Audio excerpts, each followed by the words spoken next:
Est-ce que Betty nous entend? Pas encore, je vois. En entendant Betty, on a Catherine. Est-ce que Catherine entend? Catherine des Michelet. Catherine? Non plus. On va donner la parole à Christian. Christian qui est revenu. Christian Anga. Christian qui nous a rejoint. Christian? Est-ce que Christian nous entend? Non plus. Eric. Alors, je vois Eric. Bon, Eric. Il est avec nous. Eric. Oui. Voilà. Bonsoir. Finalement, tu as réussi à entrer dans la classe. C'est très bien. Merci. Oui. Okay. Alors, attends. J'ai grandi l'image. On va lire le texte. D'accord? Oui. Voilà. On lit tout doucement. Excuse-moi pour la lecture. Hein, je commence. Hein. Et Amenira. Ménora. Ah, pardon. Voilà. Un point en. Et Atterrira. Tehora. Le point. Ah oui. Point, voilà. Atterrora. Et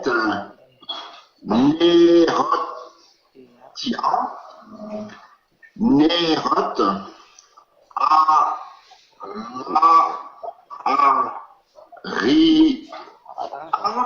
Amaracha. Oui. Veet. Col.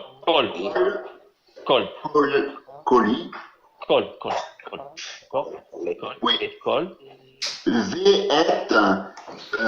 Shemen. Un instant. Eric, un instant. Veet col keleha. D'accord? Keleha. Pardon. Veet. C'est parce que j'ai l'image en dessous, je ne voyais pas. Veet. Shemen. Amaor. Veet. Misbah. Bien. Zaav. Et Shemen.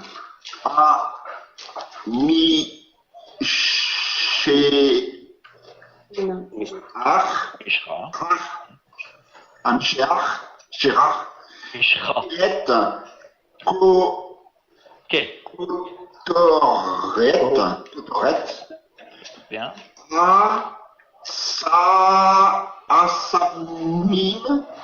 Asamim. Veet.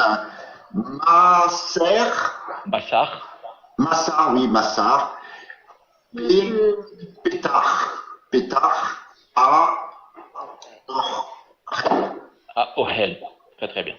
On va lire.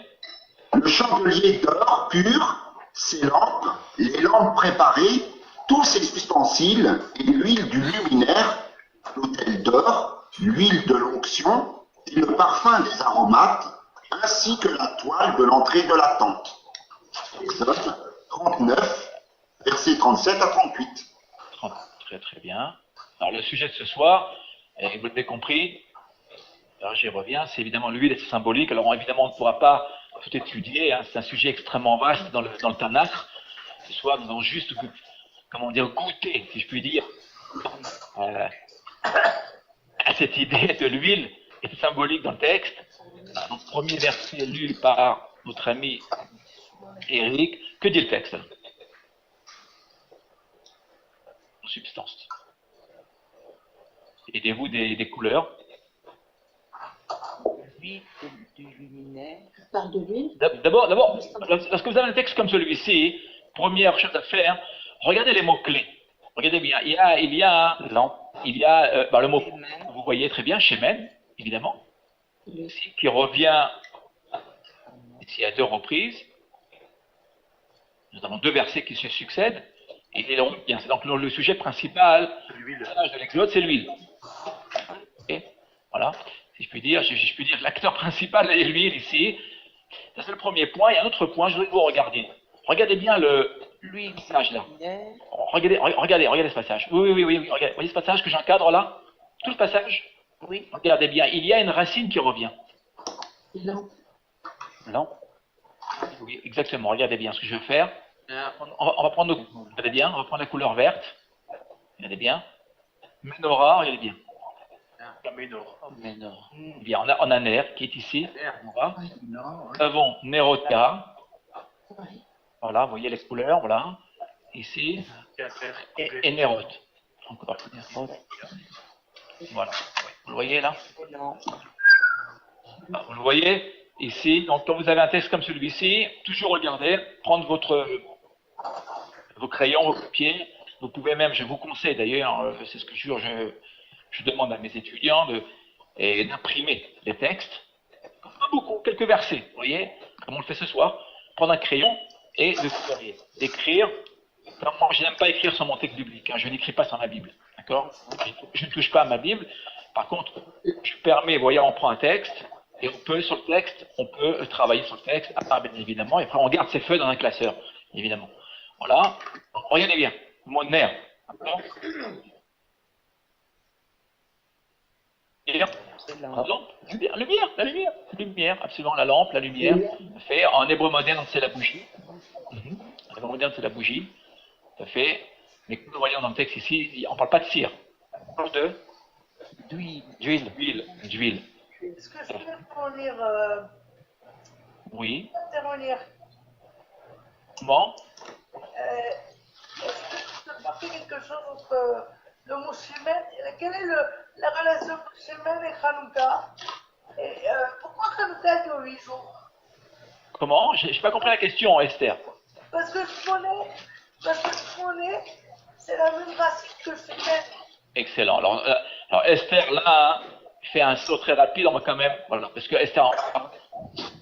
Alors, puisque c'est la fête de Hanouka dure combien de jours? 8 jours. 8 jours, tout à fait. Et 8 en hébreu se dit Shmoné. La même racine, c'est incroyable. Shmoné, tout à fait. Voilà, vous voyez. Merci à Esther de nous le rappeler. Oh ben, j'ai fait que lire, je suis un peu bloqué, moi. Bien, Shmoné, et évidemment, vous voyez l'allusion, Shemen, l'huile. Nous retrouvons évidemment la même racine. Voilà. Alors, ce n'est pas fortuit, évidemment, il y a une raison. Ouais. Voilà, nous retrouvons le Shin, le même. Merci à Esther de nous le rappeler. Et le nom. Alors, à propos d'allusions, puisque nous sommes dans les allusions, hier soir, j'en ai d'ailleurs parlé hier soir lors d'un cours, avec Martine, je ne sais pas si Martine elle est avec nous, Martine Andrieux, on en a parlé hier soir. Et, Martine, tu t'en rappelles, si on prend les 25 premiers mots Torah, on tombe sur quel mot? Regardez bien, on va faire. On va ouvrir notre. Attends, voilà. Regardez bien. Ici, on va prendre. Voilà. On va compter ce soir. Alors, on va compter là. On va compter ensemble, si vous voulez bien. On va compter 25. Pourquoi 25? On va voir pourquoi. On compte ensemble. Regardez bien. 1, 2, 3, 4, 5, 6, 7. Un instant, voilà. 8, 9, 10, 11, 12, 13, 14, 15, 16, 17, 18, 19, 20, 21, 22, 23, 24 et 25. Bon. c'est le mot? Oh, la lumière. La lumière. Alors la question que je vous pose, pourquoi 25? Pourquoi pas 24? Pourquoi 26? Parce que 25 ici. Oui, très bien, merci à Esther qui est très, très bien, voilà.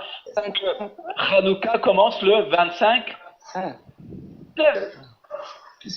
du mois de Kislev. Exactement. Vous voyez, et donc l'allusion, vous voyez, dans le texte, c'est pour ça que lorsqu'on lit un texte biblique, changer la place des mots, vous voyez, de couper le texte, alors on le fait pour des besoins d'études, bien évidemment.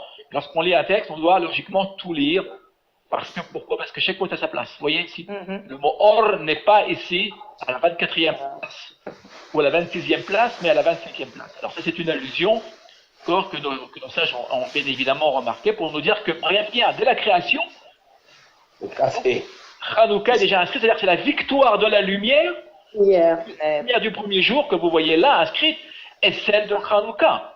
D'accord. Et je vous rappelle qu'il y a la lumière du jour premier, du jour 1, pardon, jour 1, le quatrième jour, Oui, c'est qui ont des grands, les luminaires.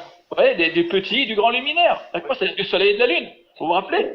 Mhm. La lumière que vous voyez là, inscrite là, au jour 1, Ce n'est pas celle des luminaires.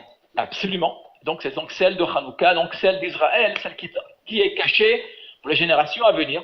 Voilà, et qui va donc se révéler au temple. C'est pas mal, c'est souvent que ça arrive, ces choses-là. Elle va donc se révéler, entre autres, dans l'histoire et des Maccabées, qui étaient donc, je vous rappelle, des Maccabim, qui étaient donc, je vous rappelle, des Kohanim, des prêtres, hein, Les Rasmonéens. des Hashmonaïm, absolument. Oui. Bien. Et- Nous continuons, Ephraim. On continue, je voudrais qu'on continue. Après, on parlera du dernier. On n'est pas hors sujet. Ephraim, maintenant on continue, on avance, d'accord, on suit le texte. Comment on va y arriver? On a tellement de choses à dire ce soir, je voudrais d'accord, donc là vous le voyez, et le Shemen, de quoi s'agit-il? Si on prend l'ensemble du texte ici, là, regardez bien. Que dit le texte? Simplement, sans aller très loin. L'huile, la lumière. Regardez ce que j'ai fait. Pourquoi j'ai introduit le verset 38? J'aurais très bien pu me satisfaire ce soir du verset 37. J'ai pas voulu ce soir, j'ai voulu élargir le... Parce qu'il y a l'huile du luminaire et l'huile de l'onction. Bonsoir Bernadette. Bonsoir, Raïm. Bonsoir. Oui. Oui, c'est très bien. Parfait. Il y a le Bon, sanctuaire. Les rois. excellent. Quel rapport? Lui, l'onction. Il y a le sanctuaire aussi. Oui, très bien. Bonsoir Nelly. D'être parmi nous. Zoraïm. Merci. Adoraba. Très très bien. Donc il y a donc, regardez bien, donc la lumière du luminaire qui servait à quoi? Allumé. Allumer, oui, allumer la menorah, le candélabre. Le premier point, regardez bien, donc, ici, le rôle de cette huile, c'est d'allumer le candélabre, d'illuminer le monde, en fait, Israël et le monde. Et puis Sheman Amishra, l'huile. Onction. Pour les rois. Quel est le rôle de cette huile? Sanctifié. L'aîné. C'est les juste. Attendez, un par un. C'est pour moindre les rois et les prophètes. Attendez, je n'entends pas rien du tout. Un par un. D'accord, on donne le droit de parole. Oui, Giovanni, je crois que Giovanni voulait prendre la parole. Qui voulait prendre la parole? Martine. Martine, oui. En premier, il y a eu l'onction de Aaron et de ses fils. Et il restait en création pendant une semaine. Très bien, très bien.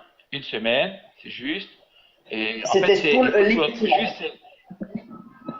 pour être plus juste, ce qu'il faut dire, c'est que pendant 7 jours, Moïse, Moshe a été le grand Cohen, pendant 7 jours. Mais que cette fonction va lui être retirée, donnée en fait à son frère et à Aaron, qui sera donc le grand prêtre, au 8e jour. Il y a une paracha qui s'appelle Parashat Shmini. Parashat Shmini, au 8e jour, en fait, et encore une fois, au 8e jour, son frère et donc toute la famille des Kohanim seront en fait oints. Ils deviendront donc les prêtres d'Israël. Ayom Shmini. Et donc, quel est le rapport ici? Regardez bien, quel est le rapport ici? Pourquoi j'ai... Que se passe-t-il? Alors, un instrument, regardez bien, les instruments du temple, Le chandelier d'or. ils sont tous... Ils sont tous sanctifiés. de toute façon. Oui, tous consacrés. D'accord? Tous consacrés, c'est juste. C'est-à-dire qu'un instrument qui n'aurait pas eu d'huile, sur lequel on n'aurait pas versé d'huile, donc sinon on ne peut pas être Dans le temple. dans le temple. D'accord? Ou dans le tabernacle. Non, on est dans le tabernacle ou dans le temple. Tout à fait. D'accord? Tout à fait. Alors pourquoi ça, nous le verrons par la suite. Nous verrons quel est le rôle justement de cette huile. Et on aurait très pu mettre de l'eau ou autre chose. Pourquoi de l'huile? Non, on va le voir. On va le voir par la suite. Voilà. On le verra lorsqu'on touchera la question des Kohanim, des prêtres. Kohanim d'ailleurs, que veut dire Kohen en hébreu? On le traduit par prêtre. À vrai dire, Sanctificateur. je n'aime pas trop cette traduction de prêtre qui nous rappelle Les prêtres, absolument, aussi. que nous sommes très influencés par la traduction chrétienne, hein, d'accord, donc il faut revenir à l'hébreu. Je suis hébraïsant, donc je reviens à l'hébreu. Voilà la racine.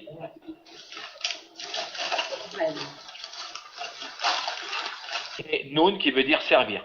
Et non, D'ailleurs, Serviteur. les serviteurs. serviteur. Moi j'ai traduit serviteur, d'accord. C'est mieux. Et d'ailleurs, si je ne me trompe pas, André Chour est traduit par servant. Voilà, les servants. C'est une très bonne traduction, je crois. Moi je traduis par serviteur. Voilà. Et donc, traduit par des servants. des servants. Merci, bonsoir Nissim. Comment vas-tu Nissim? Chag Samer Nissim. Ah, ça merde. On ne te voit pas Nissim, on doit te voir. Non, mais c'est bon, c'est bon. Je veux rester discret. D'accord, c'est très très bien. C'est l'écoute qui importe, comme on dit chez nous. Shema Israël. Voilà. Merci beaucoup. Je t'en prie. Alors, vous le voyez, l'intérêt de ces deux versets, c'est d'abord du verset 38, c'est de nous dire que l'huile ne sert pas seulement à illuminer le candélabre, la menorah, mais aussi à oindre les instruments du temple. Et question, une remarque.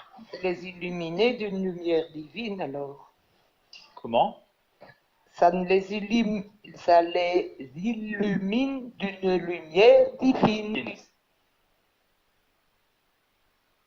Absolument. C'est l'instrument. Mais on va voir pourquoi l'huile. On va voir pourquoi l'huile et pourquoi l'eau, ou même le vin d'ailleurs. Hein. Et on aurait très bien pu se servir d'un autre liquide. Pourquoi l'huile, après tout? Voilà. Si vous avez une idée, vous pouvez me suivre la parole et nous renseigner. Je trouve que ça brille partout dans ce verset. Comment? Ça brille partout dans ce verset. Oui, L'huile, Ça- l'or, tout est lumineux. les lampes. Excellent, excellent. Vous voyez ce que vient de dire notre ami Nelly? On a l'or ici, Zahav. Zahav, ici, aussi. C'est un verset très très lumineux. Deux versets très très lumineux. Haïm, Oui. Haïm, Attendez. Pourquoi y a-t-il un cheval sur le Aleph, sous le Aleph? Où À ça? moins que c'est moi qui ne vois pas bien là. Parce que Où ça? sous le Aleph là, en rouge. Mais il faut dire que Non. mes lettres sont brouillées. C'est pas un Mes cheval. lettres sont brouillées, je ne vois pas bien. Non. Ici, on a ici. Voilà, j'agrandis l'image. Ah, c'est mieux. C'est Ah. là. Voilà. Ah, d'accord. C'est là. On a sous le Aleph, quel Aleph? Non, on a ici tu veux dire un pas sec. Non. Voilà, je vois mieux maintenant. Voilà, là on a un pas sec.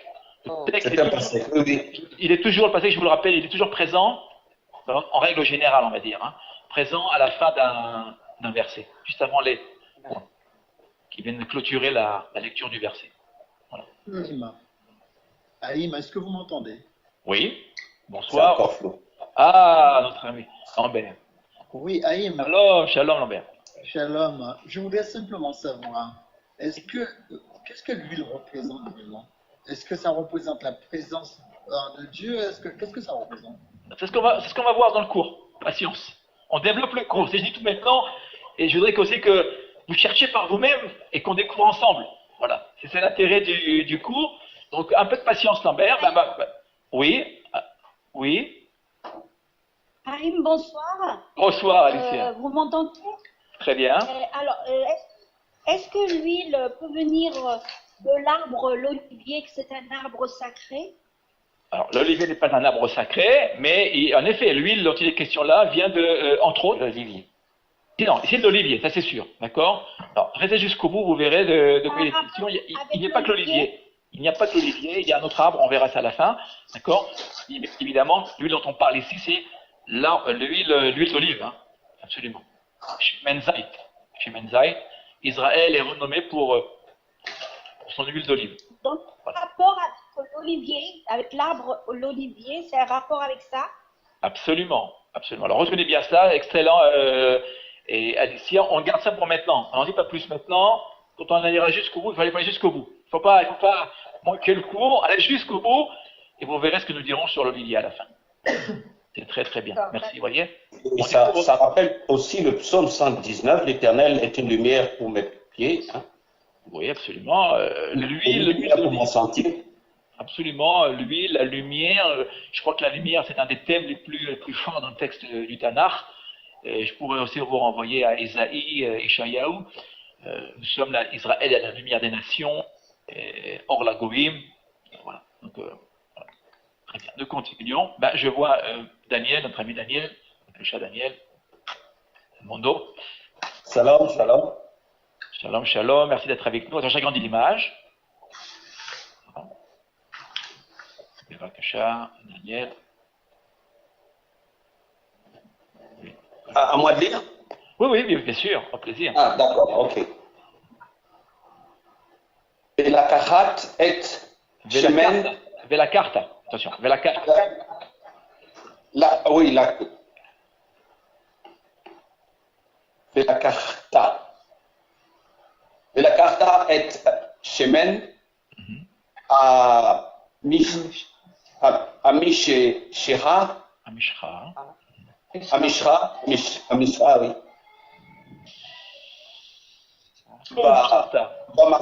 Vamashra. Il y a une faute là, il doit y avoir une faute là ce soir.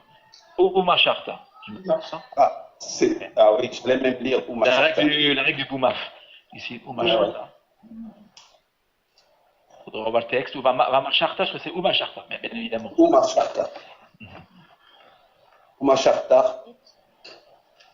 Umashart. Et Amishkan. Ve'et kol asher bo.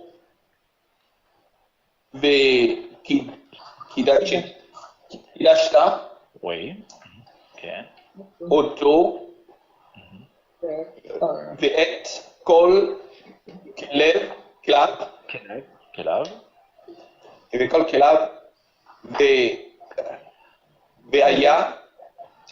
Kodesh. Très bien. On traduit le texte. Tu prendras l'huile de l'onction et tu en oindras la demeure de tout ce qui s'y trouve. Tu le sépareras ainsi que tous les ustensiles et il sera séparé. Exode 49. Très bien. Alors, et ça nous renvoie aussi à Lévitique 8-10. À Lévitique, absolument. 8-10. Alors, je vous invite à aller chercher par vous-même.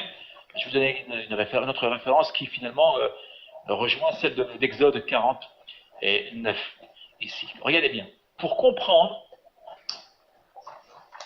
je reviens en arrière un instant.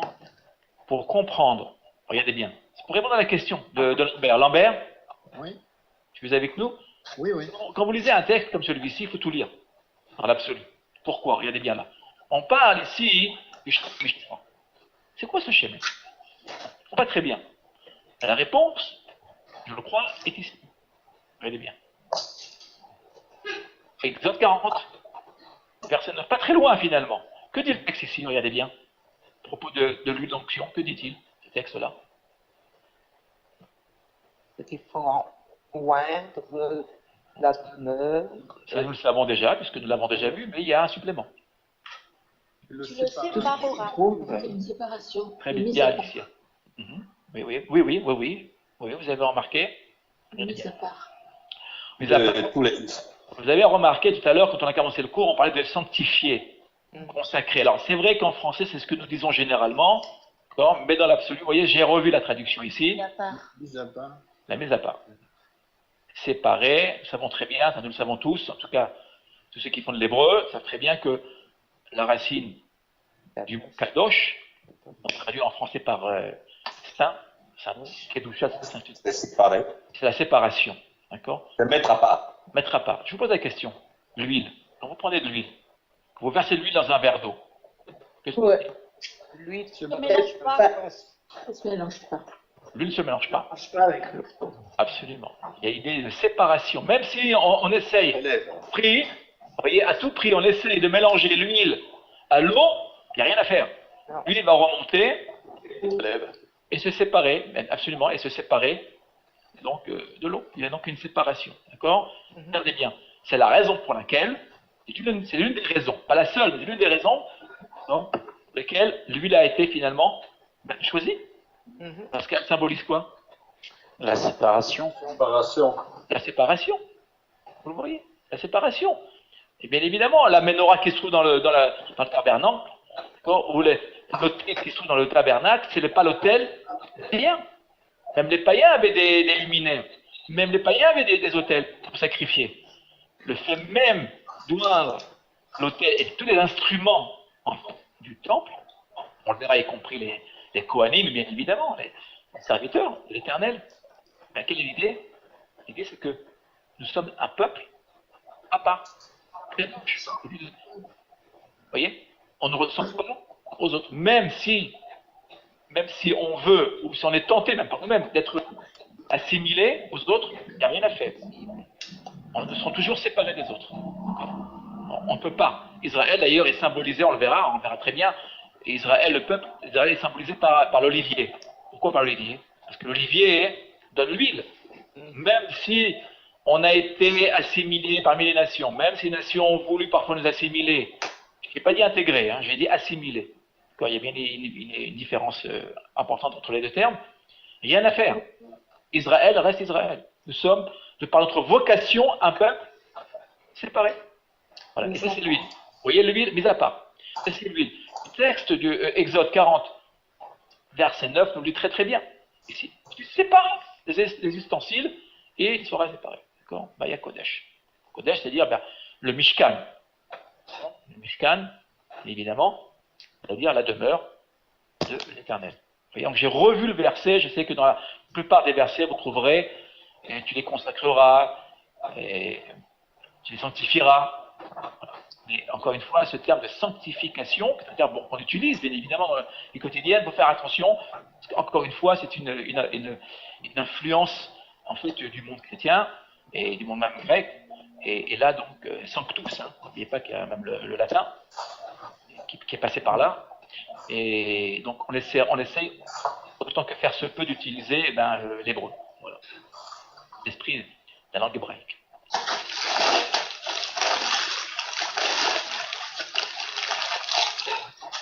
Vos papiers. Je vous demande le silence. Merci.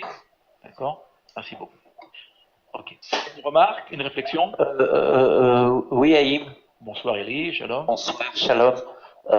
C'était juste pour dire que, effectivement, on revient toujours aux mêmes choses, mais le fait est que le mot séparé, à mon avis, convient beaucoup mieux que sanctifier, rendre saint.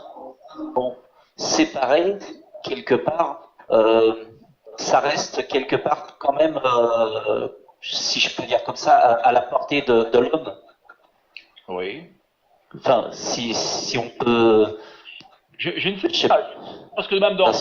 Je ne sais pas. Je pense que même si on prend si on prend par exemple les moines ou les moniales, en fait, qui s'écartent du monde d'ailleurs. Oui. Ils se sanctifient. Il y a une sanctification tout à fait louable, même dans le monde, je vais dire, chrétien. Mais moi, ce qui m'intéresse dans le texte biblique, et ce qui m'intéresse, je m'adresse à vous tous et à vous toutes, ce qui m'intéresse, c'est de retrouver l'esprit du texte. Oui. L'esprit du texte. Et je sais très bien que dans la plupart des textes, le terme kadosh est traduit par, rappelez-vous dans Isaïe 6. Isaïe 6. Kadosh, le sanctus. Ah oui, saint. Ça. Quand on traduit. Mais moi, je préfère traduire par séparer. Pourquoi? Je vais vous dire pourquoi. Parce que cette idée de séparation nous renvoie à l'idée de transcendance. De transcendance, d'élévation. Or, cette idée d'élévation, nous allons la retrouver par la suite. À propos de l'huile. Voilà. La transcendance, c'est évidemment l'éternel. D'accord? Et on ne le connaît pas. L'essence même de l'éternel est inaccessible à l'entendement humain. Que dit Isaïe? Voilà. Quand il dit kadosh, ça veut dire tellement élevé que l'éternel est tellement élevé, en fait, qu'il est inaccessible à l'entendement humain. Voilà. Et c'est vrai que, d'une certaine manière, cette séparation là, qui apparaît dans le texte nous dépasse, hein, en fait. C'est le mystère divin. Voilà. C'est la raison pour laquelle, comme diront nos sages, que ceux qui veulent connaître l'éternel, en tout cas sa parole, doivent s'adresser à Israël.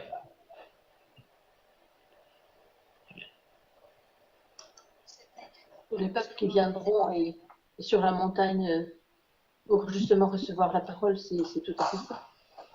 Tout à fait. Isaïe 2. Alors, Isaïe 2, alors c'est très bien. Parce que tu en parles, je ne peux pas ne pas en parler, c'est un de mes versets préférés, et je ne l'ai pas indiqué, mais nous allons l'indiquer. Vous allez voir quelque chose de très très fort dans ce verset, qu'on ne voit qu'en hébreu. Je voudrais quand même qu'on aille le voir, puisque tu en parles, c'est très bien, Nelly. L'étude en groupe, je trouve ça formidable parce que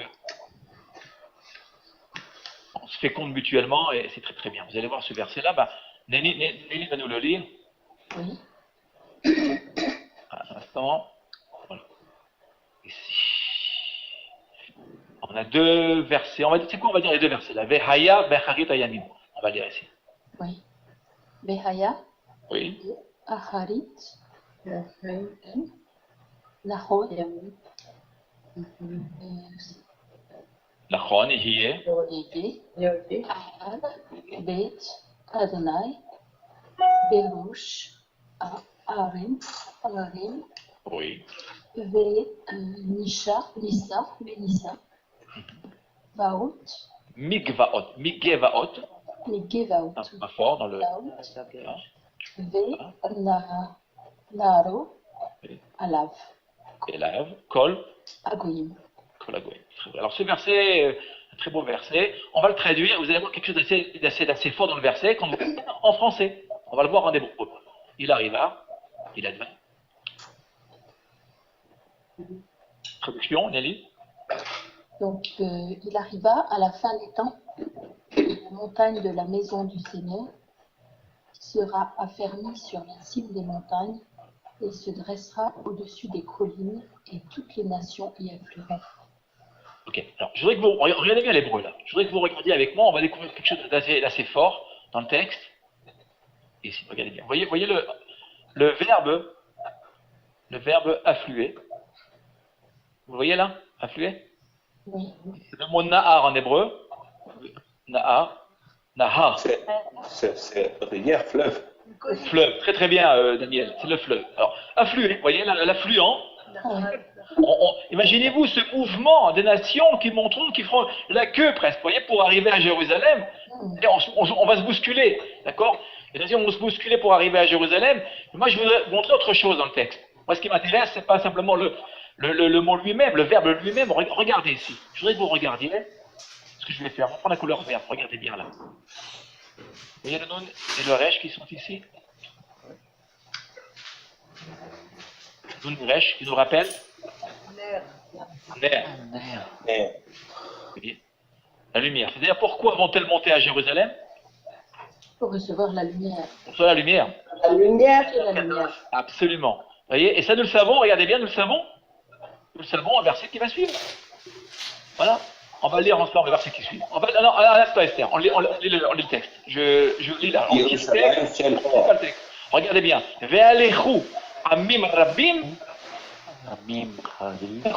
Ve'na'ale el har Adonai, el beit Elohei Yaakov. Ve'yorenu miderachav. Ve'nelecha be'orchotav. Mitzion. tous Mitzion Tetze Torah Udvar Adonai Miorushalayim. C'est-à-dire que là, et comme nous allons le dire, les nations monteront à Jérusalem pour y recevoir la Torah. La Torah qui est lumière, qui est toute lumière.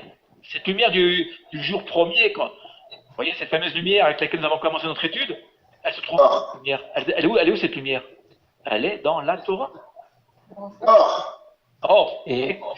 Ora même, Ora, on peut dire aussi Ora, et qui veut dire aussi lumière, et donc qui est donc enfouie, cachée dans la Torah. Donc en étudiant la Torah, on découvre cette lumière divine.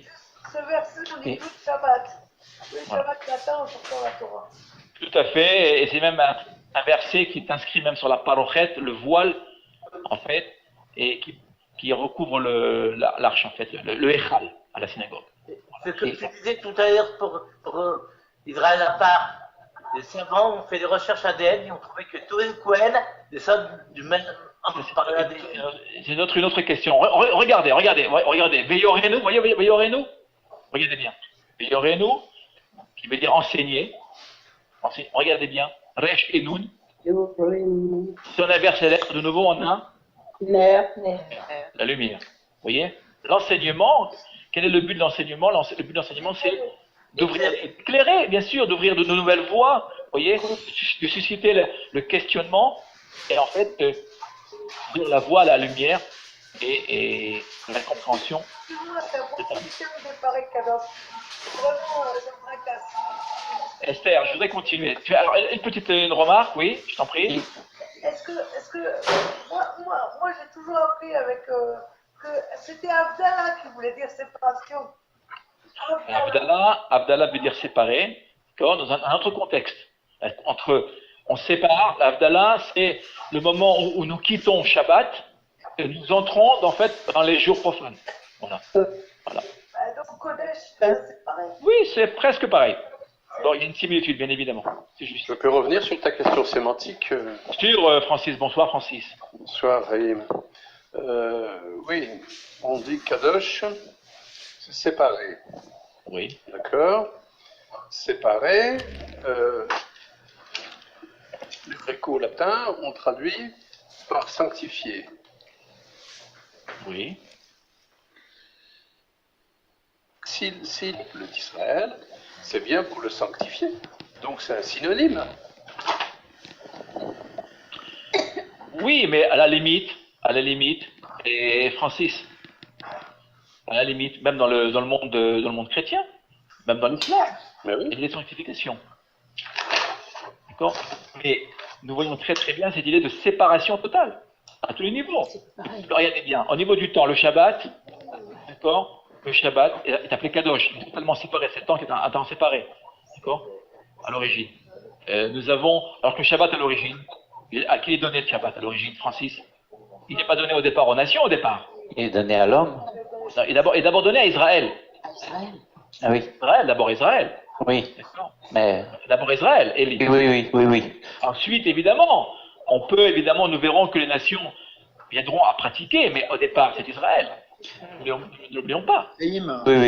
Un instant. Les instruments du temple, là, d'accord, sont totalement, sanctifiés. Vous voyez, moi-même, je me trompe. Ils sont totalement séparés, en fait. Ils n'ont rien à voir avec les instruments, et comment dire, des autres nations. Israël est totalement, toujours séparé. Regardez, la nourriture, la cache-route. D'accord? Manger cachère, en fait, nous sépare des autres nations. Imaginez-vous, vous mangez cachère, vous avez des amis qui ne mangent pas cachère. Vous devez aller au restaurant. Vous avez un groupe de 3, 4 amis, 5 amis qui ne mangent pas cachère. D'accord? Qui ne sont pas juifs ou pratiquants et qui veulent manger n'importe quoi. D'accord? Si je puis dire. D'accord? Et vous êtes parmi ces amis, vous devez aller au restaurant. Que faites-vous? Vous ne pouvez pas y aller. Vous êtes séparés. D'accord? Je peux vous le dire par expérience, d'accord? Donc, la séparation, elle est particulière, je le crois, Francis, à Israël, en fait, à ma connaissance. Ah, mais moi aussi, je suis d'accord avec toi. C'est bien que cette notion de sanctification, si l'Éternel a séparé Israël, c'est bien pour en faire un peuple saint. Tout à fait. Moi, je voudrais Bon, dans le Talmud, ça dépend de ce qu'on entend par saint. Voilà, encore une fois, c'est tout à fait exact.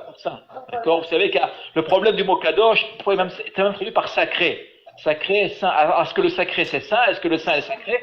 C'est une trop longue question là c'est un peu, oui. Voilà, ici. En tout cas, moi je vais au plus simple, je suis l'esprit du texte. Kodesh, c'est vraiment séparé totalement. Shalom. Je voulais juste dire, parce que c'est aussi intéressant de revenir aux évangiles qui disent dans ces Jean 4, chapitre 4, 22, donc le salut vient des Juifs. Quand on dit ça dans les évangiles, c'est le juste retour à la Torah, à l'enseignement. Bien sûr. Bien sûr, je vous rappelle que Jésus, quand il est dans sa vocation de rabbi, en fait, il est venu pour qui il est venu? Pas pour les nations au départ. Pour les enfants d'Israël. La maison d'Israël. Pour les perdus de la maison d'Israël. Non, ne l'oublions pas. Très bien. Vous voyez donc cette idée de séparation, et encore une fois que nous retrouvons dans les textes. Et Je ne sais pas je pense que tu l'avais écrit quelque part, c'est que aussi Yehuda veut dire séparer. Non, Yehuda veut dire merci. Yehuda veut dire merci. Si, voilà, oui, non, c'est vrai. Le Toda. Yehuda, c'est Toda, ça veut dire merci, remercier. Il y avait déjà le sens de séparation. Ok, on va continuer si vous le voulez bien. Non, mais je voulais juste faire une remarque, Yaïm. Lambert, oui, Lambert. Quand on commence la Genèse, le mot Adam, c'est l'être humain. Oui. Et il dit, et c'est Adam. Oui, et c'est à ce moment-là qu'il donne le Shabbat. Donc le Shabbat, il l'a donné à l'être humain dès le départ. Parce qu'Israël va s'organiser après Jacob. Oui. Il n'y a pas Donc le Shabbat. Oui, mais attention, c'est une raison, mais Lambert, il faut lire tous les textes. Juste, tu dis, mais attention, le Shabbat est donné quand? À qui? Le Shabbat est donné dans le jardin d'Éden. Oui, mais Exode, regarde bien. Oui, avec le culte. Exode 20. Oui, mais après, avec le culte. dans les 10 commandements, je suis d'accord. Au moment où le... Il l'a d'abord donné depuis la création. Il y a une donnée de départ. Mais dans les faits, d'après les textes, parce qu'on s'attache au texte, en fait, ce Shabbat, le Shabbat, d'accord, de la création qu'on appelle, le Shabbat de la création, il était et en fait, qui l'a pratiqué? C'est Israël. C'est Israël. C'est même une mitzvah même. C'est un commandement, d'accord, indiscutable. Non, parce que quand on a cité Jésus tout à l'heure, Jésus lui-même dit, le Shabbat a été fait pour l'homme et non l'homme. Lambert, on va pas, là c'est hors sujet, d'accord? Là c'est hors sujet. Vous avez cité Jésus tout à l'heure. Oui, non, c'est vrai, mais c'est pas, on va pas faire un cours sur Jésus ce soir, d'accord? D'accord? Le but c'est bon, je suis sur le Shabbat. Lambert, le Shabbat, c'est pas le sujet de ce soir, donc je reviens, d'accord, à l'huile, d'accord? On recadre notre étude, si vous le voulez bien, d'accord? Voilà. Le Shabbat, on en avait, si tu le veux, Lambert, je t'enverrai les cours sur le Shabbat, on avait fait au moins 2 webinaires, si je ne me trompe pas, sur le Shabbat, et de ça très longtemps, et donc c'est un sujet à part, et donc que nous pourrons reprendre d'ailleurs à l'occasion, si vous le voulez, mais ce serait pas trop long. Revenons l'huile, et c'est symbolique. Nous collons au texte. Voilà. Jacqueline Bergman. Bonsoir Jacqueline. Bonsoir, bienvenue à toi. Nous allons lire le texte. Alors j'agrandis le texte. Il y a beaucoup d'écriture. Voilà. Un instant. Et voilà. On va commencer par Omi Petah. Omi Petah.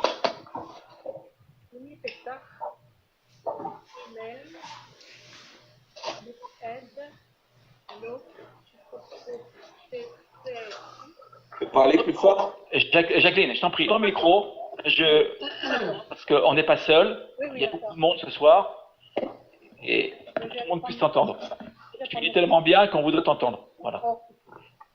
Omi Petah, Ohel, Moed, Li. Lo. Pardon, Lo. Tetseu, Ben, Ta, Modu. Tamutu. Aïn Vav. Tamutu. Qui, Shemev, Kat,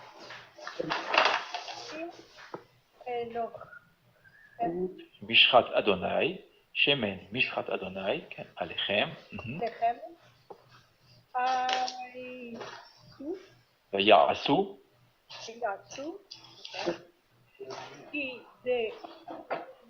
Kidvar. Misha. Ah non, attention là.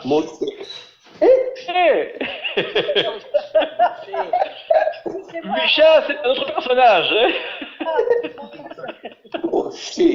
Moshe. Ok, alors je vais reprendre quand même le verset. Omi petah oel moed lotseu ben tamutu ki sheme mishat Adonai alechem vayarasu kitar Moshe. Très bien. Traduction. Et Jacqueline? Vous ne sortirez point de l'entrée de la tente d'affiliation, de peur que vous ne mouriez, car l'huile de l'onction de l'Éternel est sur vous, et ils dirent selon la parole de Moïse. Très bien. Alors là, vous voyez, je vous ai rajouté une référence pour comprendre le texte. Comment, de qui s'agit-il? Vous ne sortirez point de l'entrée de la tente d'assignation. De qui s'agit-il? Des Cohen. Aaron et ses fils. Aaron et ouais. Oui. Et deux de ses fils. Et ses fils. Qui sont-ils? Voilà. Le nom de ces deux fils. Eliazar et Tamar. Oui. Ouais, absolument. Eliazar et Itamar, plus particulièrement ici. Voilà, tout à fait. On a aussi Aaron, c'est juste. Et plus particulièrement Eliazar et Itamar. Pourquoi? Que s'est-il passé là? Que raconte ce texte-là? Quel est le contexte de ce passage? D'après la mort. Oui. À propos, je vous rappelle que je vous envoie toujours, je m'efforce de vous envoyer les versets à l'avance. Oui. Je m'y efforce, même si c'est parfois un petit peu tard. Mais donc je vous demande d'abord, je vous invite d'abord à les lire, à vous entraîner à les lire d'une part, et puis à regarder le contexte. Vous voyez? Ça vous aidera à mieux préparer lors du webinaire. Alors quel est le contexte ici? Moïse les avait oints. Nadab et Abihu sont morts. Ils sont morts. Et, après la consommation de Nadab et Abihu, En fait, Oui. ils ont ramené du Ils feu. ont qu'ils soient- le feu est tranché. Attendez, j'entends rien, je ne comprends rien, un par un et par une. Daniel, oui, d'accord, Daniel. c'est après que Nadab et Abihu se furent consumés par le feu. Très bien. Et pourquoi? Très bien. On va demander à Nelly pourquoi, c'est juste. Parce qu'ils ont- Non, Daniel, je voudrais qu'on parle que de mon Ok, ici. ok. Nelly, peut-être? Parce qu'ils ont apporté du feu étranger devant l'Éternel.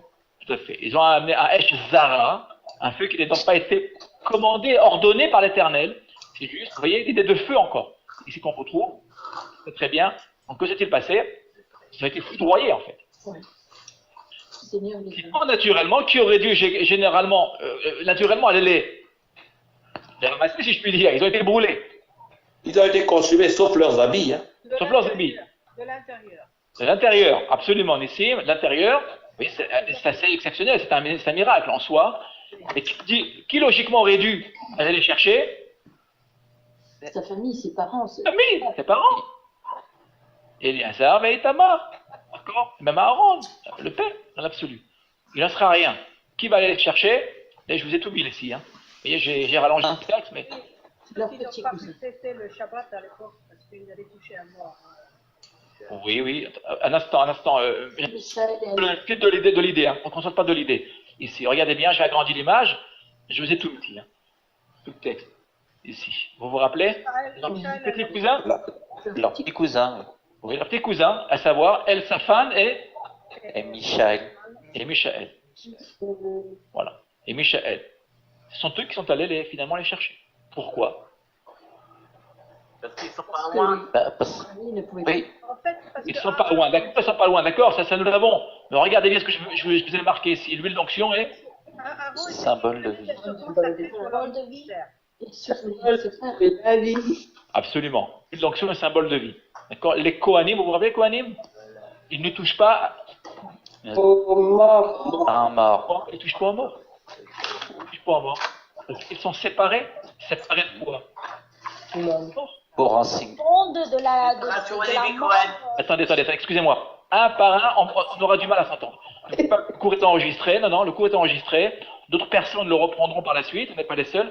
Le reprendront en différé. Je voudrais que chacun puisse reprendre, vous voyez, avec beaucoup d'aise le cours. Sinon, lorsqu'on réécoute le cours, on a beaucoup de problèmes. On arrive à se comprendre.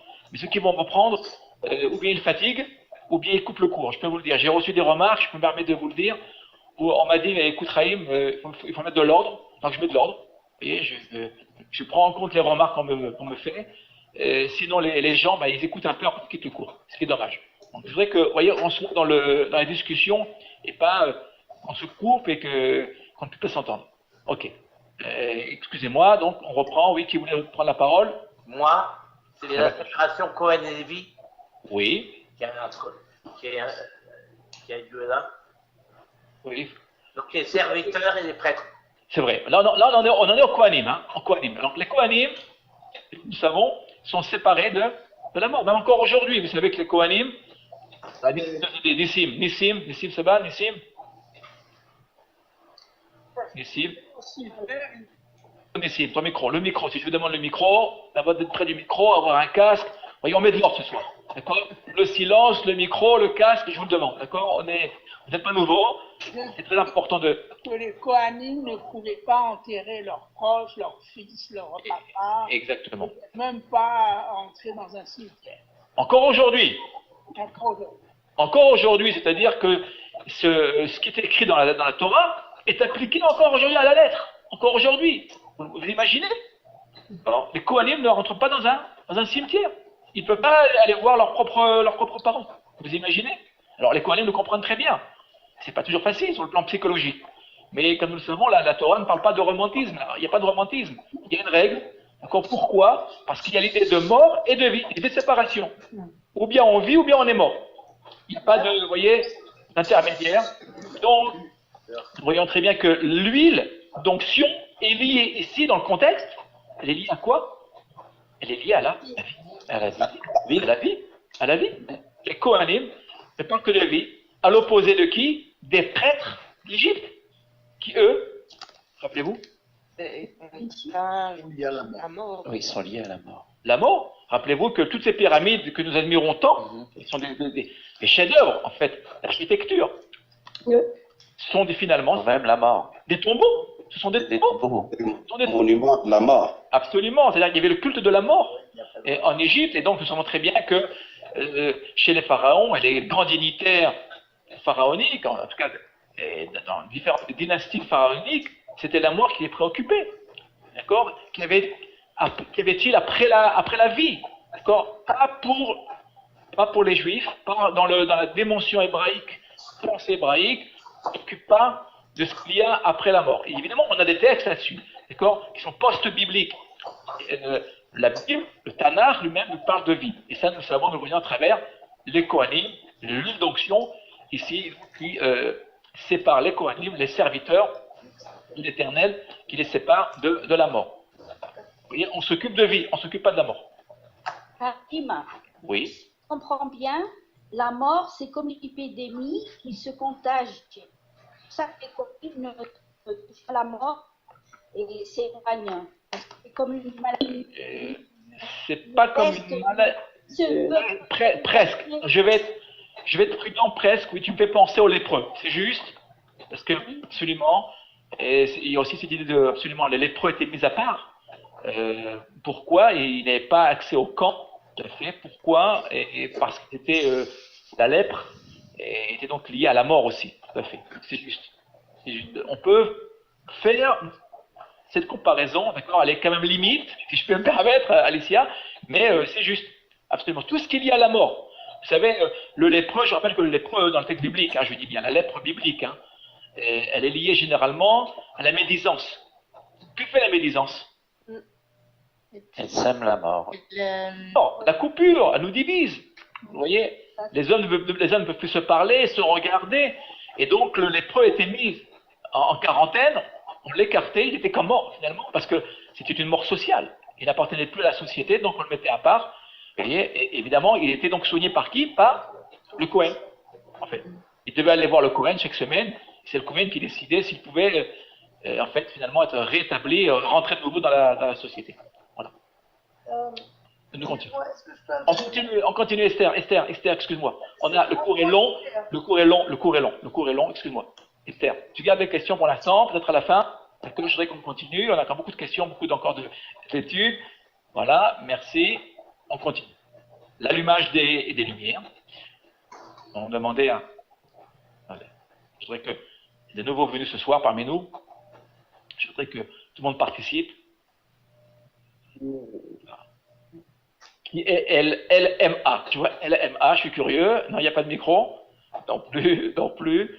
On va demander... Attendez. Un instant. Voilà. Alors, je vois Edline Nelson. Edline, est-ce que Edline nous entend? Oui. Shalom, Edline. Du Canada. Je vois mon micro. On t'entend très bien du Canada. Il y a une différence de combien? De 7 heures ou de 10 heures? Oui, d'accord, oui. 7 heures de différence, voilà.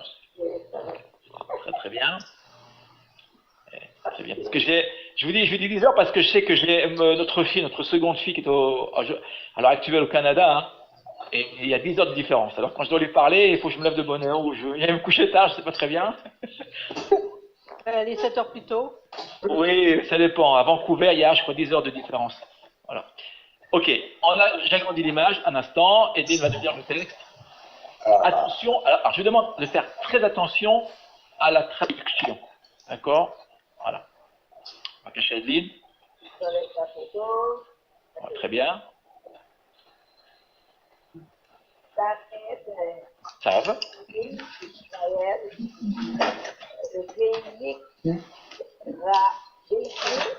Attends. Ça, on l'entend pas. Savent être. On n'entend pas. Edine. Ton micro, Edine. Je t'en prie. Ton micro. Et... Voilà, on t'écoute, Edline. Voilà. Savent. Oui. Très bien. Très bien.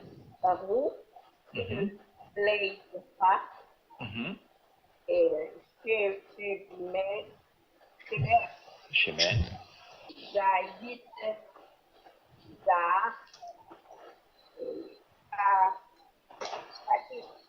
Parfait.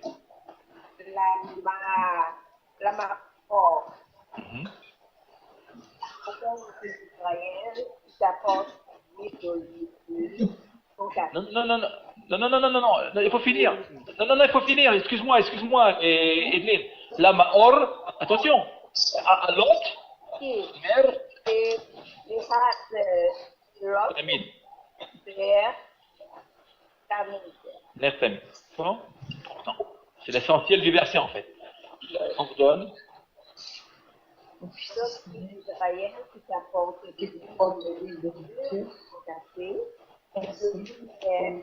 Afin de faire bouger la langue sans problème. Lévitique.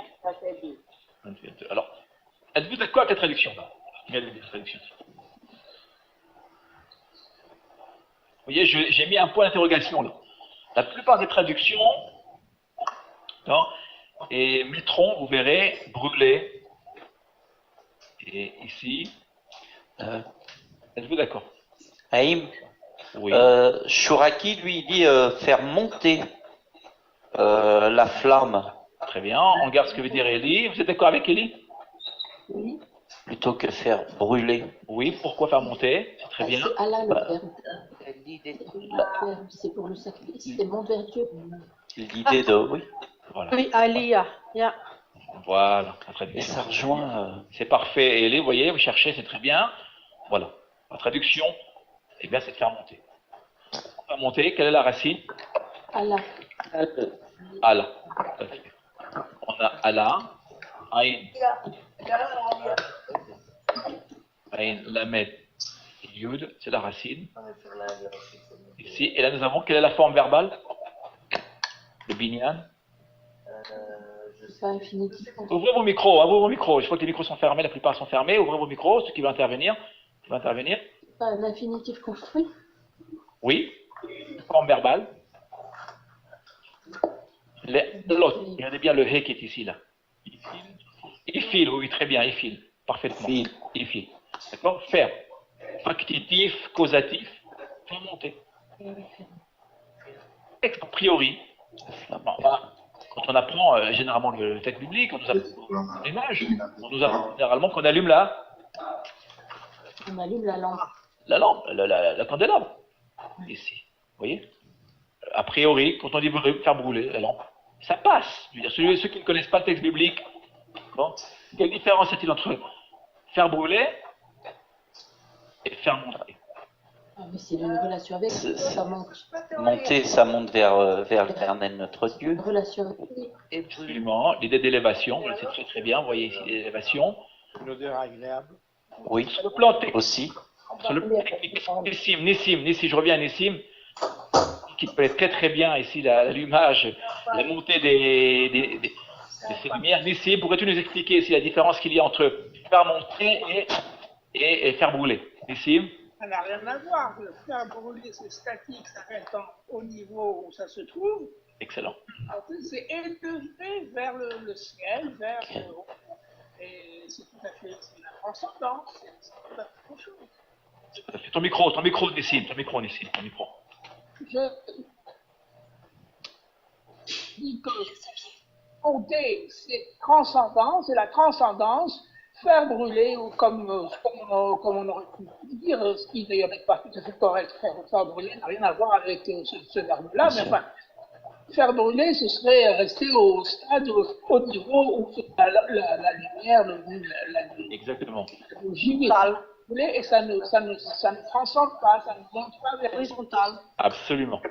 Et sur le plan technique, il faut rappeler que sur le plan technique, lorsque le Kohen allumait en fait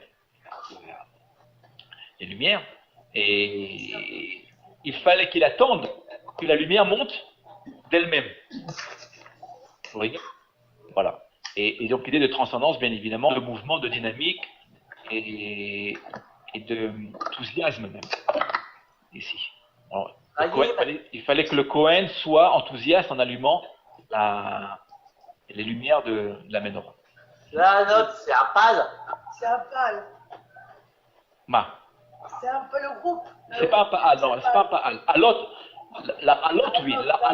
La alot. Là, on n'a pas la alot, nous avons les alot. Les oh. À ne pas confondre avec. Attention. À ne pas confondre avec la alot, on va l'écrire, qui est lié à l'alia, bien évidemment. La alot. Ici, voilà, on aura ici un khataf patar, ici un patar. On a ici un patar en raison de l'effet de coloration. Voilà. Donc vous savez que les gutturales pas le sheva. Le sheva. Donc dans ce cas-là, nous mettrons un khataf patar, mais nous aurions dû avoir ici, vous voyez ce que je vais faire, on aurait dû avoir ici un sheva ou un chirik, un chirik pour être plus juste. Là, qui est l'équivalent en fait d'un sheva, mais comme nous avons l'effet de coloration, le khataf patar va avoir une influence sur le chirik qui va devenir patar. La alot qui veut dire en effet monter. C'est pas ce que dit le texte là, Ephraim Esther, d'accord? Là on a faire monter en raison du he. Vous voyez le he qui est ici? Ouais. Voilà. Attention. Haïm, oui. Ça vous arrivera quand on allume, du moins dans mon cas, on allume une bougie et on prie, on voit par moment que la flamme de la bougie, elle augmente vers le haut. C'est juste, c'est un effet absolument physique, tout à fait, c'est juste. Et l'idée, je suis rajouter à ce que tu viens de dire, Alicia, c'est que ici, il y a transcendance, mais comme si cette lumière allait se détacher, c'est-à-dire, elle est attachée à la mèche, vous voyez, mais cette idée de transcendance nous renvoie à cette idée de détachement, comme si, vous voyez, comme en prière, parce qu'on est en prière, en fait, l'âme va presque se détacher du corps. Vous voyez, le corps, c'est évidemment la mèche, et donc ici, l'idée de culte, ici, il y a le culte divin, l'idée de transcendance, le culte divin, c'est un travail sur soi, en fait, pour justement rejoindre la dimension transcendantale divine. Alors, on le trouve avec les prophètes, les Kohanim, les rois, même les rois d'ailleurs, en fait, devront s'élever. Ce que fera un roi, d'accord, ce n'est pas ce que fait le commun des mortels. Le Kohen n'est pas un commun des mortels. Le Kohen, d'accord, est regardé par tous. Tout le monde attend du Kohen qu'il soit parfait, un être parfait, lié à la vie, au culte divin et aux pensées pures. D'accord, le Shemen, aussi Shemen Amishra, renvoie aux pensées, à la pensée.